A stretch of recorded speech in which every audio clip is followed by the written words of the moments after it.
UP में 2027 में विधानसभा के चुनाव होने वाले, लेकिन उससे पहले ही हम हुँ, देख रहे हैं कि सपा के जरिए कोई बयान आ रहा है, कभी बसपा की तरफ से बयान आ रहा है और तो कभी चंद्रशेखर आजाद की पार्टी की तरफ से बयान आ रहा है। तो आप ये देखिए कि कई विपक्षी दल हैं, लेकिन कांशी राम की जयंती का मौका एक ऐसा मौका था जहां सभी विपक्षी दलों ने अपनी अपनी तरफ से पूरी कोशिश की कि हम कांशी राम हुँ, के हैं, हम कांशी राम के हैं। और इसी बात को चंद्रशेखर आजाद ने भी दोहराया था कि कांशीराम किसी एक के नहीं है, कांशीराम की विचारधारा सबके लिए है। लेकिन यहाँ एक बड़ा मौका यहाँ पर तलाशा जा रहा है कि सपा, कांग्रेस और बसपा की बात करें, ये तीनों ने एक मांग की है और तीनों की मांग है कि कांशीराम को भारत रत्न दिया जाए, भारत रत्न से सम्मानित हुँ। किया जाए। ये बसपा की भी मांग है, ये कांग्रेस पार्टी की भी मांग है और ये समाजवादी पार्टी की मांग है।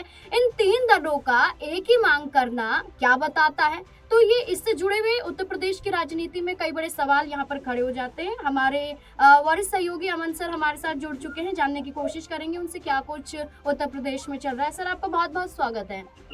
जी, थैंक यू। सर, बिल्कुल यहाँ जो सपा, बसपा और कांग्रेस की जो एक मांग नज़र आ रही है, इस मांग के साथ हुँ। क्या दिखाई दे रहा है? क्या गठबंधन तलाशा जा रहा है? या क्या कुछ हो रहा है उत्तर प्रदेश में चुनाव से पहले?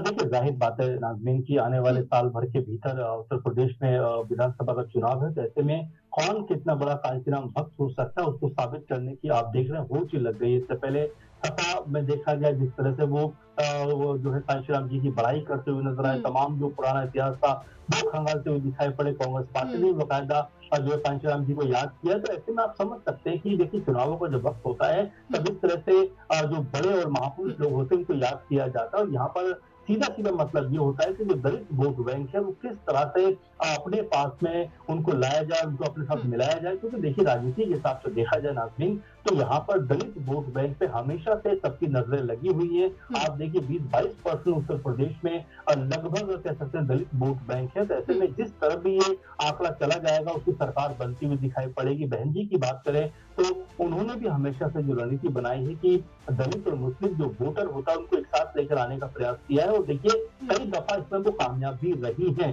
इसीलिए 2007 में जिस तरह से वो मुख्यमंत्री बनती हैं पूरे बहुमत के साथ में, हुँ, तो उनको पता है कि भाई हिंदू में भी अगर दलित वोट बैंक को हमें अपने साथ जोड़ना है और साथ में हुँ। मुस्लिम जो वोट बैंक है वो 17-18% अगर इस तरफ आ जाता है, तो एक बड़ा कह सकते हैं कि आंकड़ा कह सकते हैं कि पॉलिटिकल तौर पर देखा जाए तो उस तरफ शिफ्ट होता हुआ दिखाई पड़ता है। वैसे अच्छा में सर, क्या ये जो एक तीन चीज़ है यहाँ पर जी, कि जब जी। कांची राम की जयंती थी तो सोशल मीडिया पर एक तस्वीर वायरल हुई थी और ये तस्वीर थी हुँ, राहुल गांधी के साथ कांशी राम की छोटी बहन की। वो मायावती हुँ। पर आरोप लगाती हैं कि वो दलित विरोधी हैं, वो अब दलितों के साथ नहीं है। यानी कि जैसा जी। आपने कहा कि 2007 में जिस बहुमत के साथ मायावती मुख्यमंत्री बनी सूबे की, उसके बाद ऐसा क्या हुआ मायावती के साथ कि दलित उन पर भरोसा नहीं कर पा रहा है?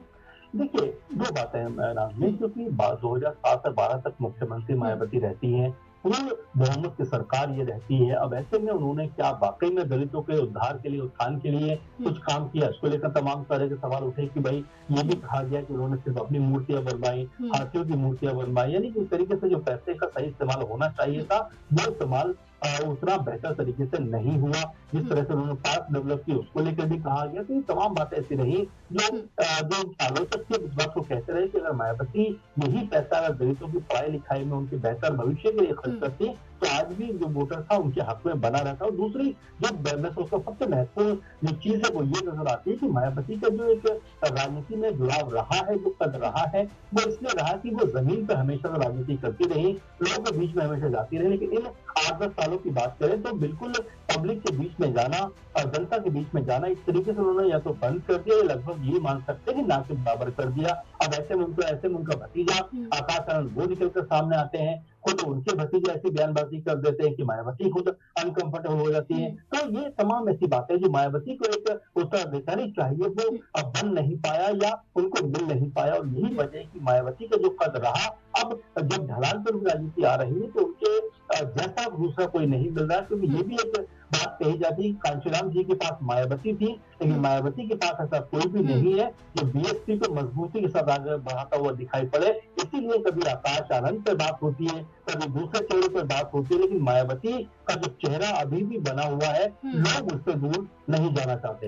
अच्छा सर, आकाश आनंद की बात करें तो ये भी कहा जा रहा था कि जी। बीएसपी हो सकता है कि आकाश आनंद को लॉन्च कर रही है, तो हो सकता है कि यूपी में सीएम चेहरा उनकी पार्टी से वही बन जाए। क्योंकि आकाश जी। आनंद ने तो चंद्रशेखर आजाद को लेकर ये भी कहा था कि हमारे लोगों को वो सड़कों पर लाते हैं, उन्हें उकसाते हैं, और जब आंदोलन भड़कता है तो चंद्रशेखर आजाद खुद सुरक्षित जगह पर चले जाते हैं और हमारे लोग ही पिसते हैं, यानी कि दलित लोग ही पिसते हैं। ऐसी बातें वो करते हुए नजर आए। अब देखिए, हरियाणा में भी उनकी मौजूदगी देखने को मिली थी, बिहार की विधानसभा चुनाव में भी हमने देखा, कांशीराम की जयंती पर हमने आकाश को हमने राजस्थान में भी देखा जब रैली करते हुए नजर आए। तो आकाश की भूमिका बीएसपी में बढ़ती हुई नजर आ रही है। देखिए, बिल्कुल, बिल्कुल बढ़ती हुई नज़र आ रही है, लेकिन उस भूमिका का फ़ायदा बीएसपी को कितना हो रहा है, ये भी समझने की और इसमें समझाने की ज़रूरत दिखाई पड़ती है। क्योंकि नाज़रीन, आप देखेंगे लोकसभा चुनाव में बड़े एंग्री यंग मैन के रूप में उनकी एंट्री होती है, तमाम तरह के ताबड़तोड़ बयानबाज़ी वो करते हैं, और जब रिजल्ट सामने आते हैं तो एक भी सीट मायावती की या बीएसपी के सामने नहीं आती है। बिहार पहुँच जाते हैं, हालाँकि एक सीट बीएसपी वहाँ पर जीती है, लेकिन जो बड़े लेवल पे बीएसपी सोच रही थी कि यूपी से बाहर निकल के राजनीति को किया जाए, उसमें पूरी तरीके से वो फेल नज़र आते हैं। अब अगर उत्तर प्रदेश की बात की जाए तो यहाँ पर भी उनके पास में मात्र एक इक्का-दुक्का विधायक दिखाई पड़ते हैं, तो पार्टी की ज़िम्मेदारी और पार्टी की जो एक मजबूत छवि रही है, उसको उसी बुलंदी पर लेके जाना इतना आसान नहीं होने वाला, और ये बात खुद आकाश आनंद को भी पता है। दूसरा महत्वपूर्ण सवाल ये भी बन जाता है कि क्या वो मायावती को रिप्लेस करने की आज के समय में वो हैसियत रखते हैं या वो तजुर्बा रखते हैं, ये अपने आप में एक बेहतर और बड़ा सवाल और बीएसपी के लिहाज से बन जाता है कि क्या उनकी अगुवाई में लोग चलने को तैयार हैं, और क्या बीएसपी के पास वो नेताओं का एक जमघट है जो अब से पहले 10 साल पहले हुआ करता था, 5 साल पहले हुआ करता था, 5 साल 8 साल पहले तक हुआ करता था। तो ऐसे में अब सवाल ये भी उठते हैं कि जो एक बड़ी लीडरशिप बीएसपी की थी, वो उनका साथ छोड़ के अब जा चुकी है। तो ऐसे में पार्टी को रीएस्टैब्लिश करने के लिए मायावती का चेहरा सामने हमेशा रखना पड़ेगा, और इसके अलावा आकाश आनंद को अपने भाषण के जरिए, अपनी बातों के जरिए चीजों को सामने रखना पड़ेगा, ताकि उनकी एक छवि और एक बुलंद छवि यहाँ पर बनती हुई दिखाई पड़े। अच्छा सर, अखिलेश यादव की बात करते हैं, सपा के मुखिया। वो पश्चिम बंगाल में चुनाव लड़ने के लिए अपनी पार्टी को लेकर तैयार मान रहे थे कि उनकी पार्टी भी चुनाव लड़ेगी, और साथ ही साथ उनका ये कहना था जो भी कांशीराम के अनुयायी हैं, जो भारत रत्न की मांग कर रहे हैं, हम उनके साथ हैं। अखिलेश यादव ने खुलकर कह दिया कि हम उनके साथ हैं, और ये मांग तो मायावती भी कर रही है, ये मांग राहुल गांधी भी कर रहे हैं, और ये मांग चंद्रशेखर आजाद भी कर रहे हैं। तो अखिलेश यादव का ये कहना कि हम उनके साथ हैं जो ऐसी मांग कर रहे हैं, तो क्या अखिलेश यादव ने भी दरवाजे खोल दिए? देखिए, जाहिर बात है, अखिलेश यादव को भी पता है कि मायावती की जो हैसियत है, जो कद है और जो मजबूती है, वो किसी छुपी हुई नहीं उत्तर प्रदेश में, और बार-बार इस बात को लेकर चर्चा हो चुकी है कि क्या मायावती एक बार फिर सपा के साथ आना चाहेंगी, कांग्रेस के साथ में आना चाहेंगी, यानी कि इंडिया अलायंस में वो आना चाहेंगी। क्योंकि आप देखिए 2019 में आखिरी बार था जब सपा और बसपा का गठबंधन था लोकसभा चुनाव में, वहां पर मोदी जी की लहर दिखाई पड़ती थी, लेकिन उन सब के बीच में भी 15 लोकसभा सीटें सपा और बसपा गठबंधन जीतता हुआ नजर आया था। लेकिन उसके बाद जब चुनाव हो जाता है, मायावती कहती हैं कि भाई हमारा तो वोट शेयर घट गया, हमें कोई फायदा नहीं हुआ, वो एक चलो की नीति पर चुनाव लड़ती हैं। 2022 में अलग अलग होकर चुनाव लड़ती है, और मायावती को महज 1 या 2 सीटें उन चुनाव में प्राप्त होती है, और वहीं अखिलेश यादव 110 111 पे इंडिविजुअल लेवल पे लेके आते हैं। और उनके साथ में हम आरएलडी को जोड़ दें, हम ओपी राजभर को जोड़ दें, तो ये आंकड़ा 120-25 के आसपास बन जाता है। लेकिन यहाँ पर अगर मायावती साथ होती, तो जो जानकार है, जो समझते हैं राजनीति उत्तर प्रदेश की,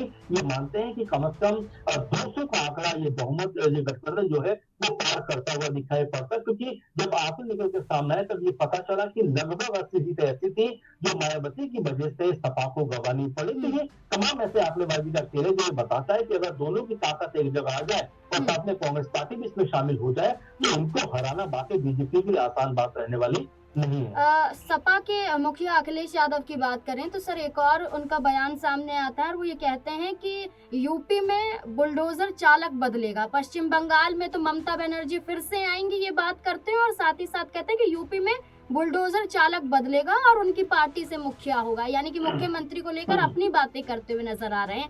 और इस बीच में आप देखिए कि गठबंधन की भी चर्चा चल रही है, तो क्या इन तीनों का साथ आना बीजेपी को नुकसान पहुंचा सकता है?